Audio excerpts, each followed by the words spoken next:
After the years she's had on Coronation Street, Betsy Swain, Sydney Martin, is due some good news.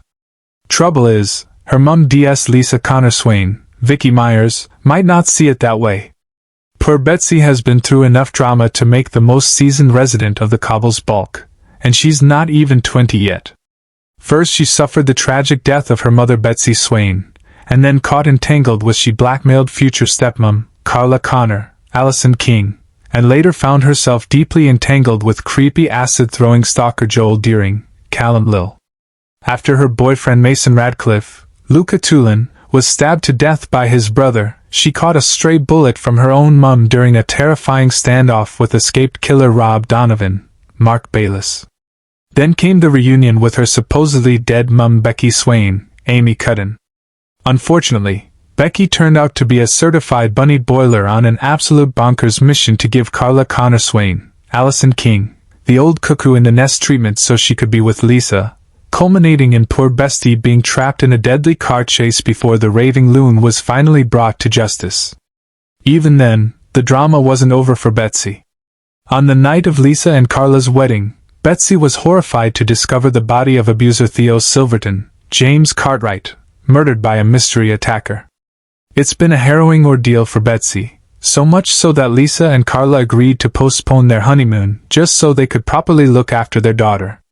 Now for the first time in a while, Betsy's future looks bright as she's loved up with Sean Tully's, Anthony Cotton, Tearaway's son Dylan Wilson, Liam McShane, for a sweet coming-of-age story in which her mum Lisa will be massively involved.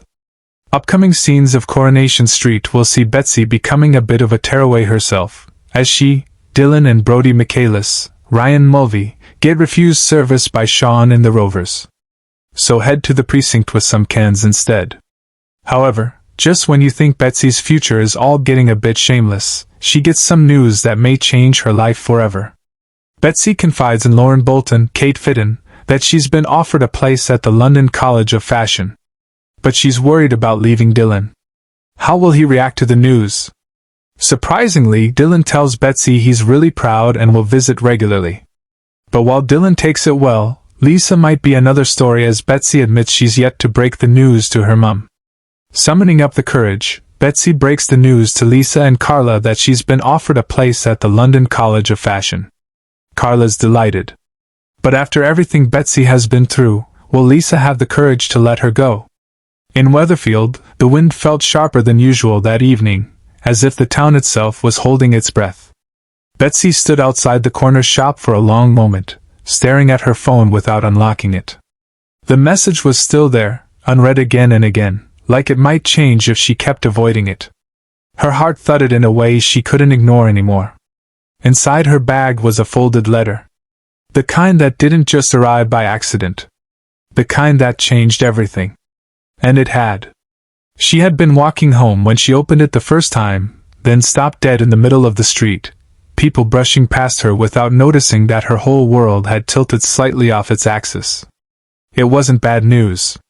Not exactly. That was the worst part.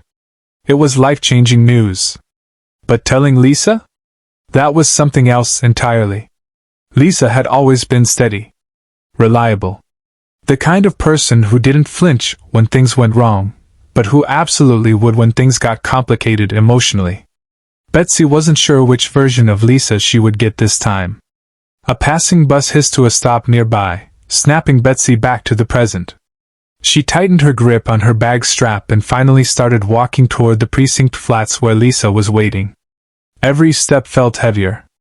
By the time she reached the door, her mouth was dry.